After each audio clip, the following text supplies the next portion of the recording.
सिंध काबीना बिजली ते हलंदड़ 250 बसूं ख़रीद करण जी मंज़ूरी ॾेई छॾी। पहिरें मरहले में बसूं कराची, हैदराबाद, सखर, लाड़कानो, मीरपुर ख़ास ऐं नवाबशाह में हलायूं वेंदियूं।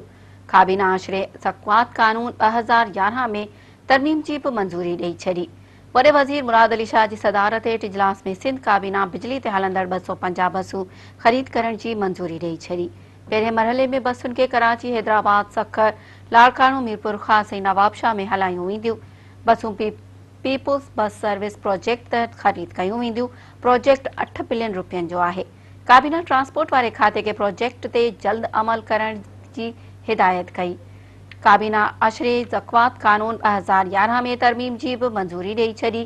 तरमीम तहत अशरे ज़क़्वात जो चेयरमैन रिटायर्ड जज या रिटायर्ड कामोरो मुक़ररु थींदो। काबीना मोहम्मद फैसल सिद्दीकी खे सिंध इंश्योरेंस कंपनी जो CEO मुक़ररु करण जी बि मंज़ूरी ॾिनी।